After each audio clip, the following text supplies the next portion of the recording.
Ayn Rand's life and work were a feminist manifesto. She wouldn't like me saying that because she was, in the early days of feminism, very opposed to it for reasons that we can go into later if you want. But nevertheless, I think that statement is correct, that her life and work could be taken as a feminist manifesto. I don't have to tell you, I don't believe, that her life was a manifestation of feminism at its most exalted. This was a woman, whatever her faults, who never lost for a split second her independence of mind. When she didn't like the philosophical system she found, she created her own because there was no one else to do it. You know that she fought against enormous odds all her life. She was hated by most of her culture, but she went on and she fought and she fought. And even at the end of her life, when she was ill and sad and weary and disappointed, she decided she would write, and she began writing a television script of Atlas Shrugged because she had become convinced that nobody else could do it. Whatever are the most admirable qualities of feminism, and there are many, Ayn Rand exemplified them.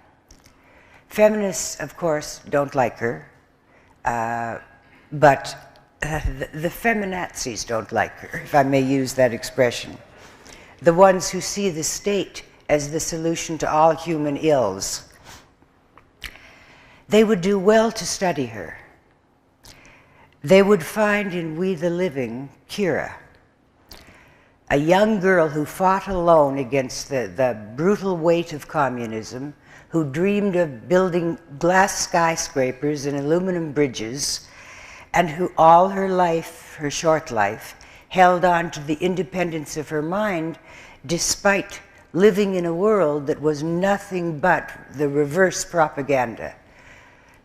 She used her mind, she went her way, she made her own decisions, and she loved as passionately as she fought. In Atlas Shrugged, they would see Dagny, a woman of giant intellect who ran a railroad, who also loved deeply and passionately, who made her own life by the decisions of her own mind. Ayn believed very strongly, and there was never any question of this, never any contradiction to this, that women properly were purposeful, independent, active, productive, that they were the intellectual and moral equal to man. But what I want to discuss tonight is an issue that has sometimes been seen as a contradiction to this kind of feminism. It has been troubling to many of her readers, and it puzzled me for a long time. And I'm referring to the sex scenes in her books. May I add that though I suspect some of her readers are troubled philosophically, I don't think I've met many who are troubled emotionally. All of the sex scenes, and before I came here, I went through her books and checked just to be sure. All of them, it's not only in the famous rape scene in the Fountainhead, have what is often seen as a disturbing amount of violence in them. All of them, whether it's Kira with Leo, whether it's Dominique and Rourke, Dagny with Francisco, or Galt, they could equally be called rape scenes, equally with Dominique and Rourke in the Fountainhead. That is, the woman is taken violently by the man, often seemingly against her will.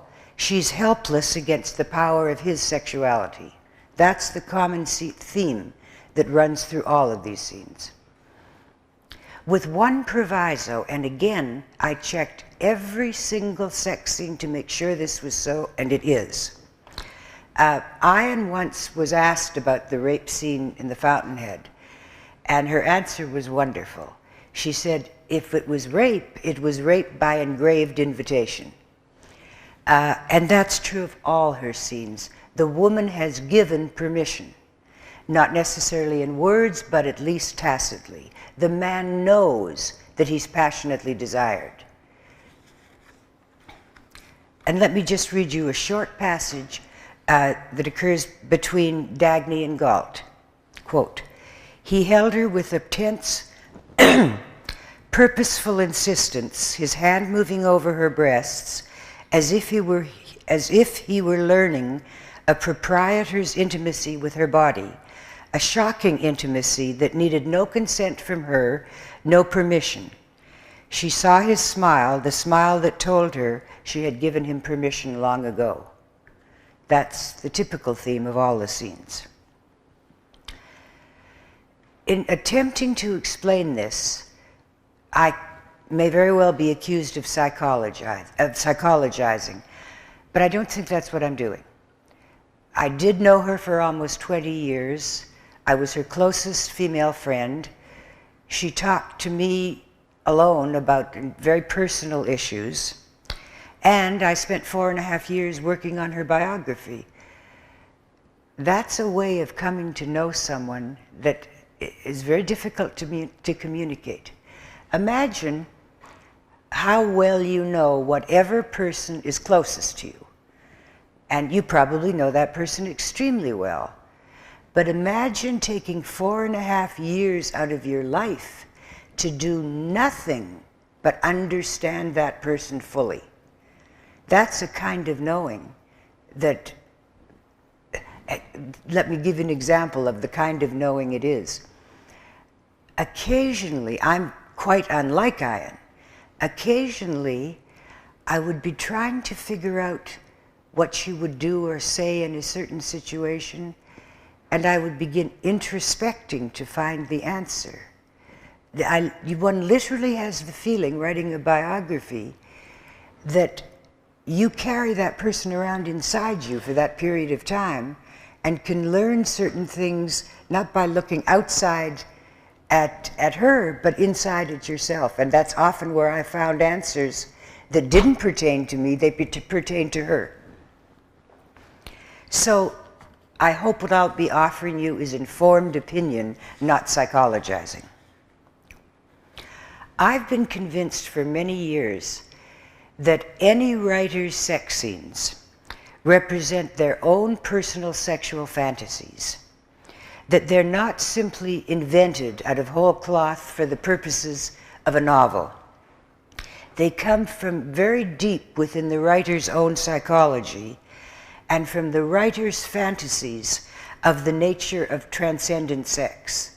You have nowhere to go but inside yourself to find, to explain through somebody else what sex is all about. Okay, how do we account for Ayn's view of sex, for what is demonstrated in her books? The first issue that I will just mention, because I don't think it was of great significance, of some. Do you know, I think one of the definitions, though I wouldn't dare try to define genius, but one sort of approximate, almost definition, is that a genius is the person who will question as much as is humanly possible about the things other people don't think to question. That is, we're all brought up in worlds, small worlds, large worlds, in which we hear certain things said or implied every single day of our lives. We don't make a judgment about them. They're sort of in the air we breathe, and so we go along without doubting them or thinking about them. They seem self-evident. The genius is the person who questions the self-evident, which Ayn Rand certainly did. However, no one in the world can question everything.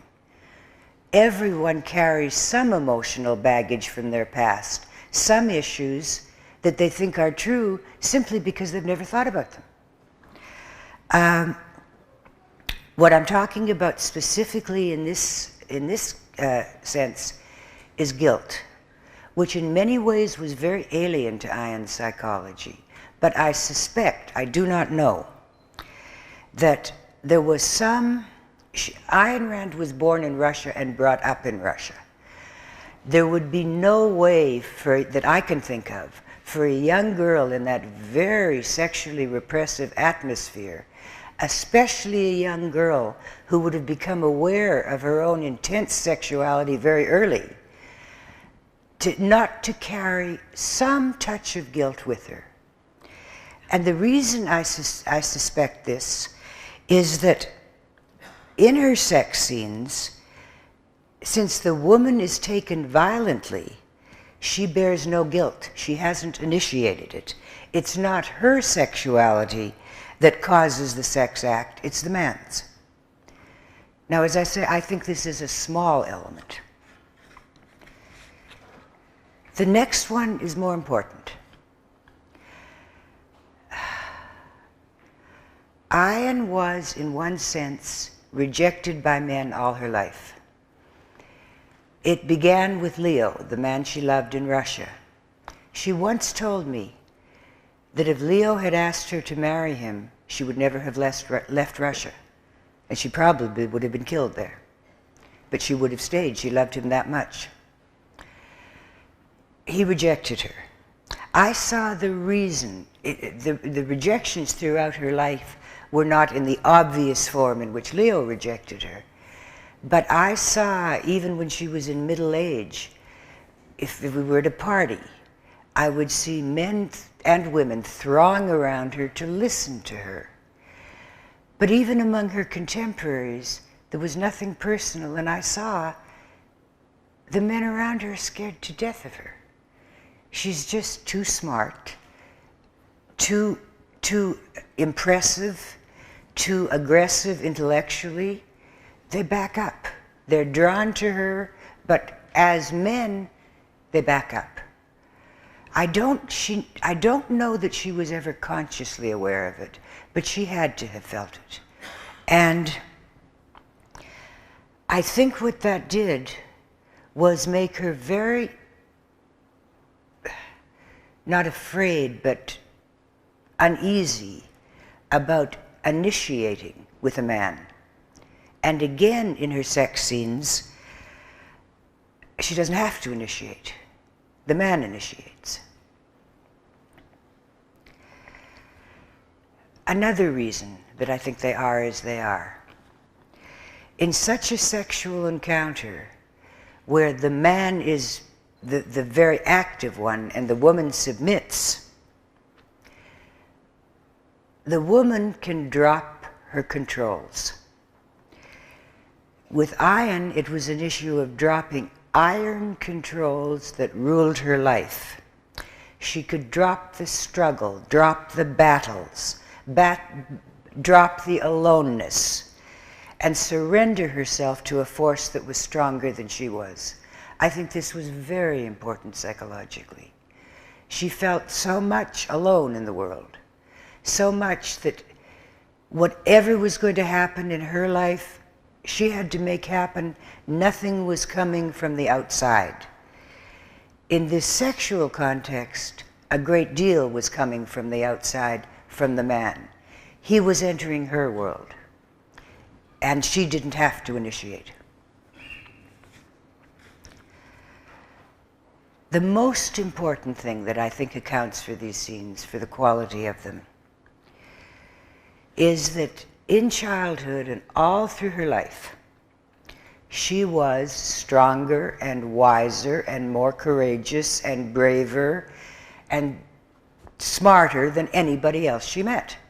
If she met her equal, I never heard about it.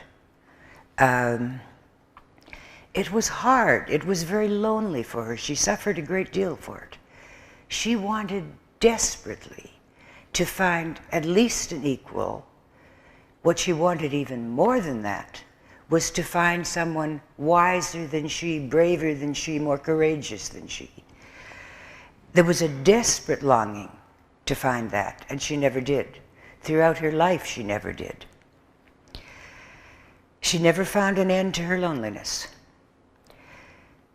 But she could create him in her novels, and especially in her sex scenes.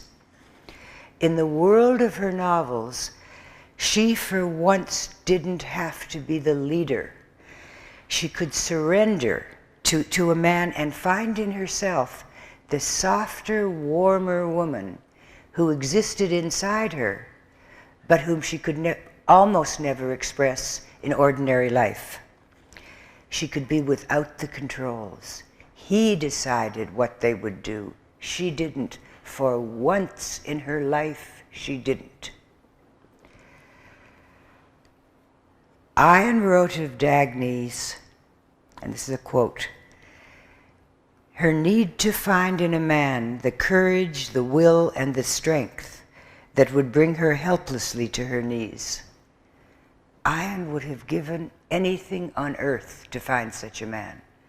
I only regret that she never did. Thank you.